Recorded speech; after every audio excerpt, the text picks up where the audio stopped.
Everyone needs a budget. It doesn't matter if you're in debt or have no money or have millions and millions of dollars. Everyone needs to track their money, plan where their money is gonna go, and track where their money went. And I have tried it all. I've tried all the budgeting apps, all the softwares, all the methods. I've spent hours on YouTube researching what are the best methods to budget, what are the best methods to not just save money, but also make the most out of my money. I've tried Mint, I've tried Every Dollar, I've tried You Need a Budget, I've tried the envelope method, and I didn't stick with any of those methods. But in this video, I'm gonna share with you what has worked for me, what's continuing to work for me, what is simple, easy, not overwhelming, easy to manage, and something that I can actually stick with and give you tips and strategies so this can also work for you. My name is Rachel S. Lee, and on this channel you can find all things personal finance. So if you're into that kind of stuff, be sure to subscribe. So the very first tool that I'm going to share with you is totally free, easy to use, and will work for everybody, and that is a good old Google Spreadsheet. I prefer a Google Spreadsheet over pen and paper or Excel because a Google Spreadsheet is like Excel where you can add up the numbers and keep everything organized, but it's also stored in the cloud. So you don't have to store it on your computer. If your computer breaks or you lose your computer, you don't lose the file because it's just stored under your Gmail account. Google Sheets really work well for me because if there's a new line item to add on to the budget, I can just add it there, I can move things around, I can categorize things. Let's say there's my housing expenses, medical expenses, healthcare expenses, food expenses. I can put it all on there and I can plan for my ideal month, a more restricted month that has a lower budget, or a higher budget, the maximum amount that I'm willing to spend on certain items. The Google Sheet is helpful because it shows me clearly what my fixed costs are, the costs that aren't going to change, such as rent or a car payment, but then I can also set a budget for how much I'm willing to spend on gas or on eating out, or even what I'm saving for. A Google Sheet is super simple. You can also add collaborators to the sheet, so you can add your family to it, and you can share a sheet with your significant other, or you can have one tab for you, another tab for your significant other, and then another tab of shared expenses. A great thing about a Google Sheet is you can also put all of your income sources, and then with a simple math equation, you can find out how much money you have left over each month to put into savings or investments. The next tool that I use that I really love is Wave Accounting. This is a free bookkeeping software. Now you can use Wave Accounting for your business, but you can also use it for your personal bookkeeping. So what I do is I connect all of my personal bank accounts and credit cards into Wave, and then every day it imports the transactions,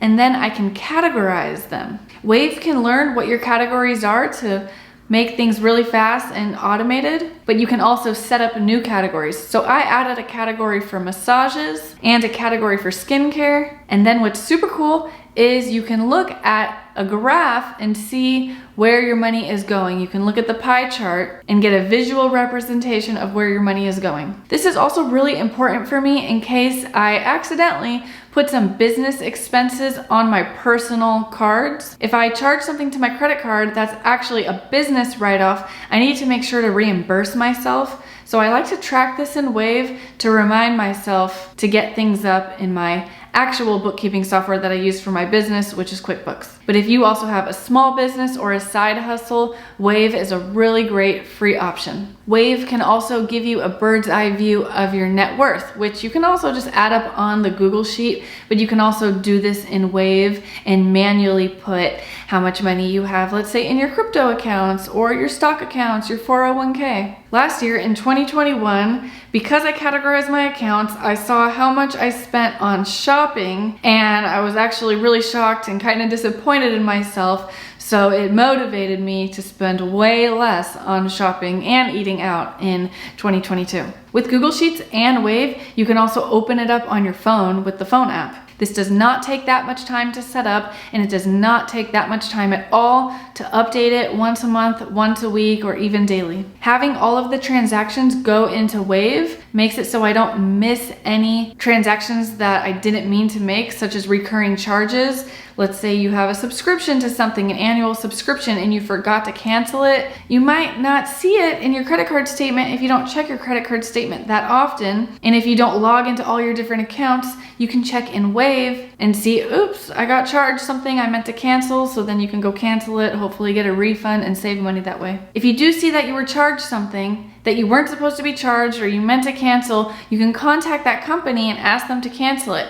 If they're not getting back to you though, and you've reached out to them a few times, then you can contact your credit card company and dispute it. You can't do this with a debit card or a bank transfer, but if it's a credit card and it's a fraudulent charge or a mistake or a company that's stealing from you by not listening to your request to cancel the recurring charges, you can contact the credit card company, they'll stop the recurring charges and give you your money back. So speaking of canceling subscriptions that you're not using or that you can cut down on to save money and help your budget, this is also a good time to call your insurance companies and try to get a better rate. You can possibly get a better rate on your car insurance or your health insurance or your homeowner's insurance, your renter's insurance, your life insurance. A lot of things you can bundle and get a better rate, or you may be able to change the insurance policy or go with a new insurance company. So that is a great way to cut costs and have more room in your budget for other things. Also, make sure you're utilizing your insurance.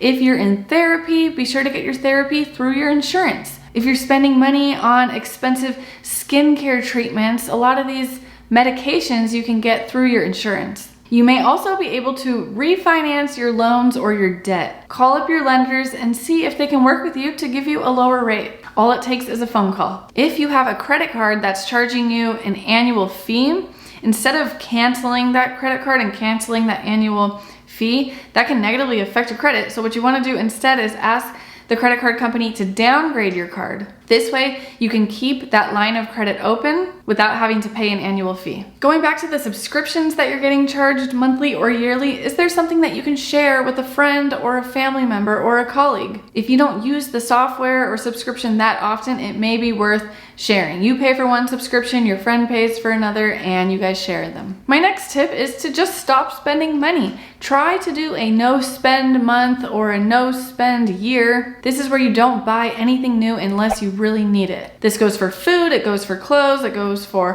home decor. Use up your candles, use up your lotions, use up your makeup. Come up with creative recipes for things that are stuck in your freezer or in your pantry. Take a break from eating out.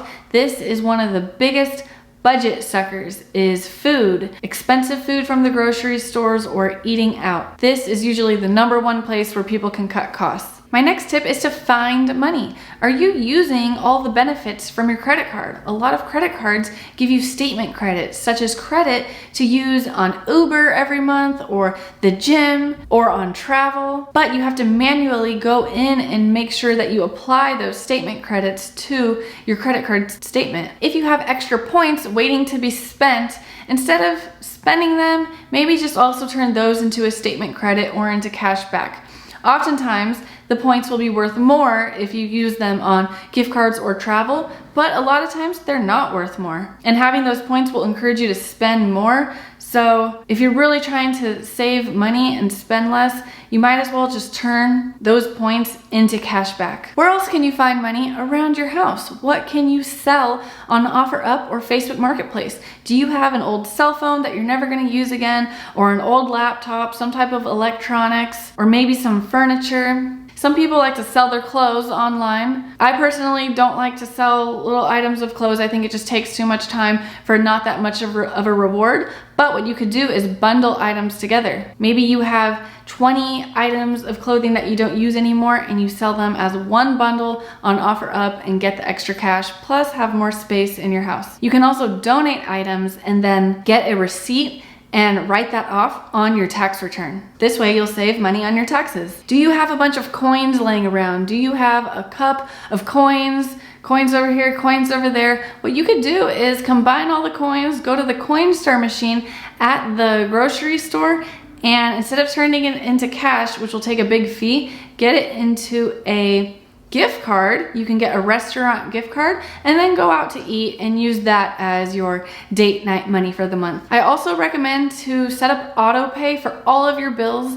This way you will avoid late fees. Late fees are one of the worst things that you can pay for. It's just such a waste of money. And it's as simple as setting up autopay. If you're making a debt payment, such as paying your credit card every month on autopay, you're gonna have to hook that up to a bank account.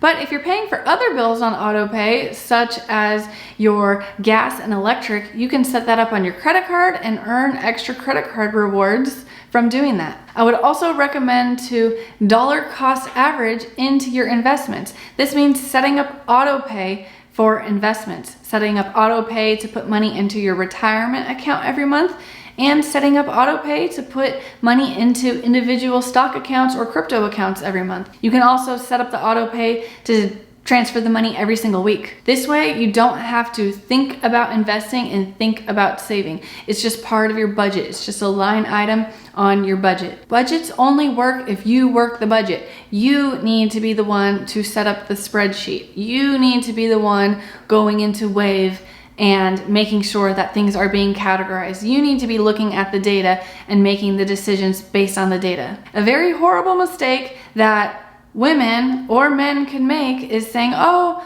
my husband takes care of all the finances. My wife is the one that does all the finances. If you are in a relationship, it is very important for you both to be involved in the finances. It's okay if one person takes care of more things than the other, or one person is less stressed and has less anxiety about spreadsheets and numbers, but it is very important that you are both involved. And as your kids get older, you can involve your kids in the family budget also. Teach your kids the importance of not wasting money, teach them the value of a dollar. Kids love to go to Coinstar and put the coins in the machine, and then you can turn that into an Amazon gift card so they can buy their favorite video games or toys. Budgets are important for kids, for teenagers, for young adults, for middle-aged adults, and for older adults, especially as you're reaching retirement or when you're in retirement. Because when you're in retirement, the new income stops. It's never too late to start a budget. It's never too late to go back into your budget. If you maybe started one of these spreadsheets a long time ago, a year ago, 2 years ago, and you haven't looked at it since, it's okay to open it up or start a totally fresh new one. There is a difference between budgeting and being on a budget. Being on a budget can feel very restricting. It can make you feel like you're poor. It can make you feel like you're broke. It can make you have a negative money mindset. But if you change your mindset and think of a budget as a financial freedom plan, then it opens up a world of possibilities. Then your budget becomes a tool to help you build wealth. Saving money by not spending as much is not actually saving money. Saving money is taking the money and putting it into your savings account, putting it into your stock accounts, putting it into your retirement accounts. Saving money is actively saving money. So while you can save money here and there by getting a discount or using a coupon or buying the store brand versus the name brand item, sure, you're not spending as much, but saving money needs to be intentional. So make sure you also have an actual savings account with your bank. Let me know in the comments if you are going to try any of these strategies that I shared with you. And you know what? These were really simple strategies. They were simple because it is simple. Money should be simple. Budgeting should be simple. If you overcomplicate it, then you're going to get overwhelmed and not want to do it at all. Then you're going to want to go stress shopping and go blow a bunch of money. If you're feeling really overwhelmed when it comes to setting up your spreadsheet while you're at home, then maybe go to a coffee shop or a library and set it up there. If you learned something new in this video, be sure to give it a like, subscribe to the channel, and I'll see you in the next video.